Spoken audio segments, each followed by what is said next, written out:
चलिए विश्वानि देव का पाठ करेंगे। ओम विश्वानि देव सवितर्दुरितानि पराशुभ यद्भद्रं तन्न आशुभ। ओम।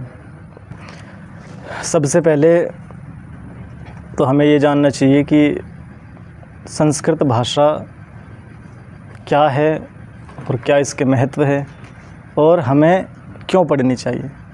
सबसे पहले तो यही दिमाग में आता है ना कि हम संस्कृत क्यों पढ़ें और इसके पढ़ने में लाभ क्या है और इससे क्या आगे आने वाले भविष्य में हमें लाभ है या हानि है। तो इस पे विचार कर लेते हैं पहले कि देखो, ये तो सभी ने सुना होगा कि सबसे प्राचीन भाषा कौन सी है, संस्कृत।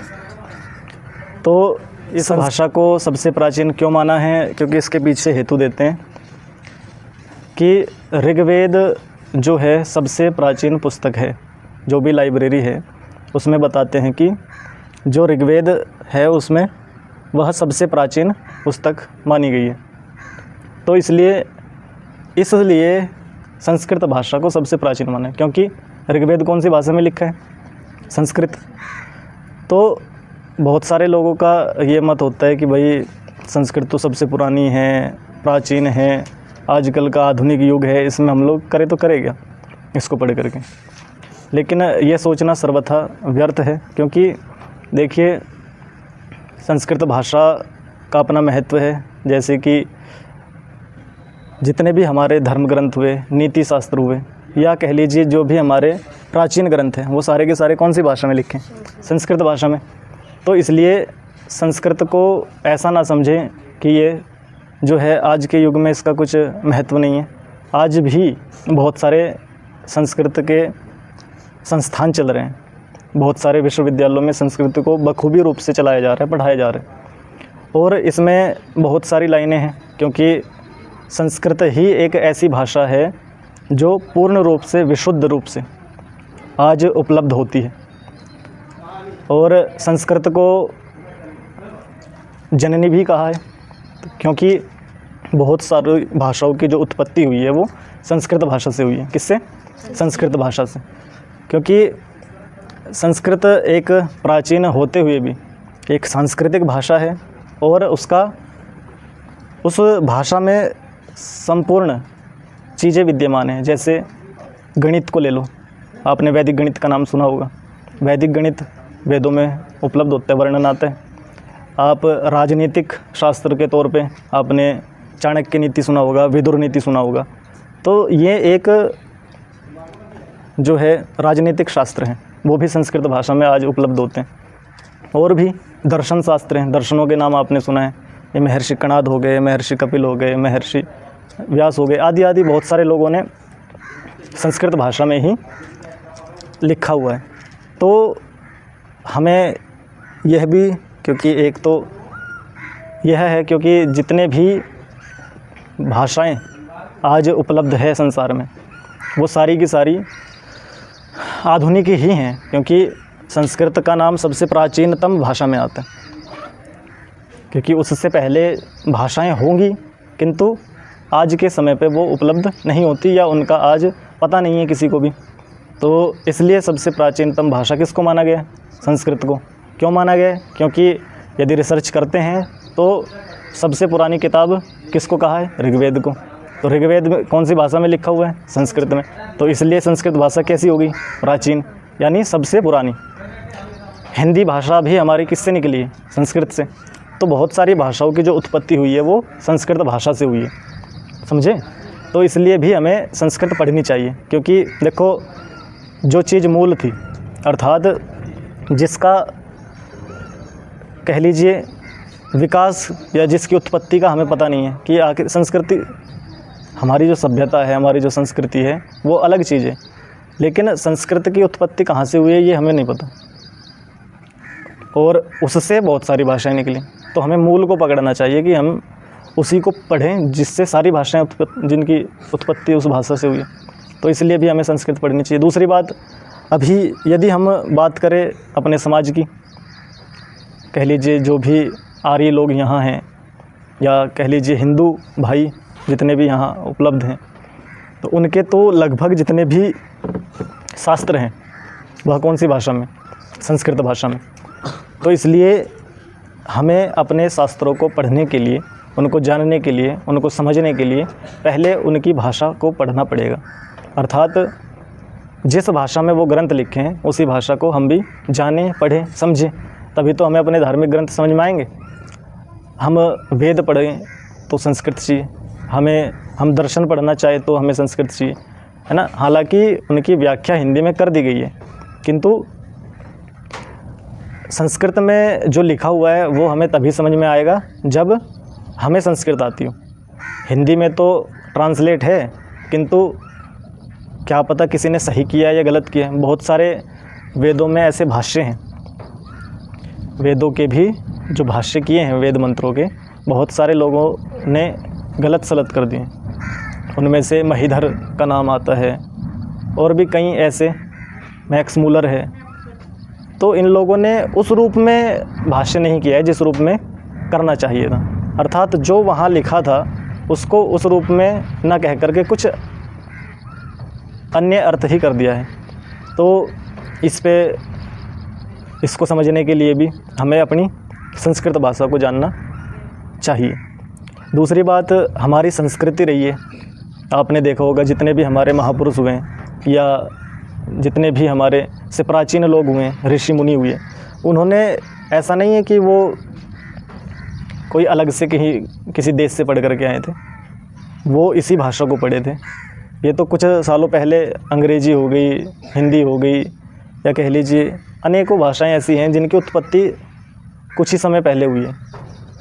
तो हमें उसको पकड़ना चाहिए जो पहले के समय में चलती आ रही थी। तो संस्कृत इसलिए भी पढ़नी चाहिए कि हमें हमारे जितने भी ग्रंथ हैं, जितने भी संस्कृत में लिखे हैं, चाहे वो नीति शास्त्र हो, चाहे वो कह लीजिए आयुर्वेद, क्योंकि आयुर्वेद भी एक प्रकार से पूरी मेडिकल साइंस है, तो वो भी संस्कृत भाषा में लिखी हुई है। आज जिनको कह देते हैं ना आयुर्वेदिक चिकित्सक, तो वो जिनको देसी दवाई वगैरह वगैरह बोलते हैं बहुत सारे लोग, तो वो भी जहाँ से पढ़ते हैं, अमर चरक हो गया, सुश्रुत हो गया, तो ये भी कौन सी भाषा में लिखे हैं, संस्कृत भाषा में। तो ऐसा नहीं है कि इस भाषा में स्कोप नहीं है, जीवन में कुछ करने लायक नहीं है, वह भी एक आजकल के समय की भाषा है। हालांकि है पहले की, किंतु ये नहीं सोचना चाहिए हमें कि भाई आज जो है इसको पढ़ करके केवल पंडिताई कर सकते हैं, है ना, या केवल यज्ञ हवन संध्या तक ही सीमित रह सकते हैं। ऐसा कुछ नहीं। ये आज हमारी सोच ऐसी हो गई है, बहुत सारे लोगों का ये विचार रहता है कि अरे संस्कृत तो बहुत कठिन चीज़। नहीं, संस्कृत को पढ़ोगे तभी तो वो समझ में आएगी। कठिन कुछ नहीं होता है, मनुष्य के लिए कोई कार्य कठिन नहीं होता है। तो इसलिए संस्कृत भाषा कोई इतनी पुरानी भी नहीं है कि आज के समय में उसका उपयोग नहीं है। आप आयुर्वेदिक चिकित्सक बन सकते हैं, आप वैदिक गणित के विद्वान बन सकते हैं, आप दर्शन शास्त्र पढ़ सकते हैं, आप योग आदि ध्यान आदि के माध्यम से अपने आप को उन्नत बना सकते हैं, आप संस्कृत के टीचर बन सकते हैं, आप एक अच्छे पुरोहित बन सकते हैं। हाँ, क्योंकि ऐसा इसलिए कह देते हैं लोग कि आजकल के जितने भी संस्कृत पढ़ने वाले लोग हैं वो केवल वही हैं क्योंकि हमारे जो मंत्र हैं वो संस्कृत भाषा में हैं, और मंत्र पढ़ लेते हैं तो लोग समझते हैं कि संस्कृत का विद्वान है। केवल मंत्रों तक संस्कृत सीमित नहीं है। हालांकि हमारे जितने मंत्र आदि हैं, श्लोक आदि हैं, वो सब संस्कृत भाषा में लिखे हैं, किंतु हमें ऐसा नहीं सोचना चाहिए कि हम केवल यहीं तक सीमित हो जाएंगे। संस्कृत पढ़ने वालों के लिए आज भी बहुत सारी चीज़ें उपलब्ध हैं। बहुत सारे कॉलेज संस्कृत के चल रहे हैं, बहुत सारी यूनिवर्सिटियां संस्कृत से चल रही हैं, बहुत सारे संस्कृत संस्थान खुले हुए हैं। तो संस्कृत पढ़ने वालों के लिए किसी भी चीज़ की कमी नहीं है। और देखो, एक चीज़ विशेषकर ये है कि सारे लोग तो, अच्छा ये बताओ, आज भारत में कम से कम 135 करोड़ के आसपास जनता है, उनमें से केवल उंगलियों पे गिनने लायक ही होंगे जो संस्कृत के गुरुकुल बचे हुए हैं या जहाँ पे संस्कृत सिखाई जाती है। लेकिन अधिकांश लोग क्या कर रहे हैं, वही मैथ है ना, वही इंग्लिश, वही साइंस, अर्थात पढ़नी चाहिए किंतु सारे के सारे लोग वही पढ़ रहे हैं। तो एक तरफ तो 100 में से 95 व्यक्ति एक चीज़ को पढ़ रहे हैं और 5 लोग संस्कृत को पढ़ रहे हैं। तो ज़्यादा जल्दी सक्सेस होने के चांस किधर है, जिधर 5% है। क्यों? क्योंकि उसमें क्या बोलते हैं, मुकाबला थोड़ा कम है, कंपटीशन थोड़ा कम है। अच्छा, आपको मैं बताऊंगा, हमारे जैसे हम भी गुरुकुल से पढ़े हैं, तो हमारे जितने भी छात्र थे उस गुरुकुल के, उनमें से कुछ ही होंगे 1-2 जो कुछ जीवन में नहीं कर पाए। अधिकांश जितने भी है कहीं ना कहीं अपने स्तर से कार्य में लगे हुए हैं, उनको किसी चीज़ की कमी नहीं है। और हमारे यहाँ केवल संस्कृत को पढ़ाया जाता था, अदर सब्जेक्ट कुछ नहीं पढ़ाते। लेकिन फिर भी वो लोग अपने जीवन में आज उन्नत है और अपनी जीविका भी चला रहे हैं। तो ऐसा नहीं है कि भाई संस्कृत पढ़ने से हमें अच्छी नौकरी नहीं मिलेगी, हमें अच्छा जीवन नहीं मिलेगा। बहुत अच्छा जीवन मिलेगा। जहाँ 95% लोग उसी चीज़ को पढ़ रहे हैं, उन्हीं स्कूलों में पढ़ रहे हैं, तो वहाँ कंपटीशन ज़्यादा होता है, वहाँ चांस कम रहते हैं। आप संस्कृत यदि पढ़े हुए हैं ना और आपको टीचर बनना है, तो संस्कृत के बहुत कम लोग मिलेंगे आपको आपके बराबर में खड़े हुए, तो आपके चांस ज़्यादा रहते हैं। लेकिन वहीं आप इंग्लिश के टीचर बनना चाहें या मैथ के टीचर बनना चाहें या साइंस के टीचर बनना चाहें, तो आपको बहुत सारे लोग आपके बराबर में दिखेंगे। क्यों? क्योंकि सारे लोग पढ़े हुए हैं लगभग। आजकल तो सब वही पढ़ रहे हैं ना। तो इसलिए ऐसा भी नहीं समझना चाहिए कि हमें जो है चांस नहीं मिलेगा संस्कृत पढ़ के, तो ये समझेंगे लोग कि अरे ये तो बाबा है, पंडित है ना। तो इस प्रकार से भी हमें अपने अंदर हीन भावना नहीं लानी चाहिए। संस्कृत भाषा का बहुत बड़ा महत्व है और मैंने गिनाया भी है, जैसे कि संस्कृत भाषा में हमारे सारे जितने भी प्राचीन ग्रंथ मिलते हैं वो सब संस्कृत भाषा में है ना। हमारी जितनी भी संस्कृति सभ्यता है वो सब संस्कृत संस्कारों से युक्त है।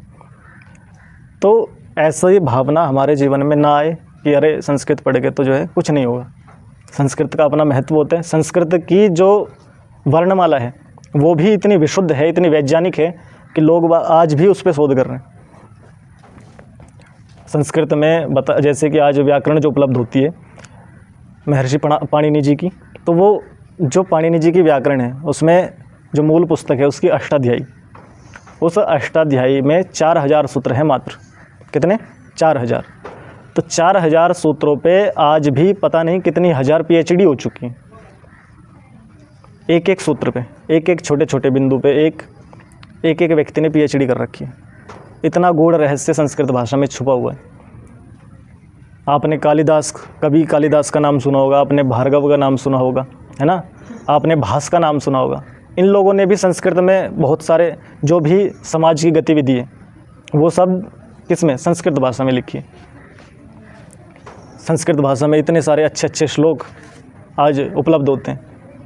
एक छोटे से माध्यम से बहुत बड़ी बात को बता देना। तो ये परंपरा रही है हमारी। संस्कृत भाषा में बोलेंगे इतना और अर्थ होगा इतना, अर्थात बहुत ज़्यादा अर्थ निकल जाते हैं छोटे से बात में। तो इसलिए भी हमें संस्कृत को पढ़ना चाहिए। और भी बहुत सारे महत्व संस्कृत भाषा के हैं, उन पे फिर कभी चर्चा कर लेंगे। आज के लिए इतना ही। ओम शांति।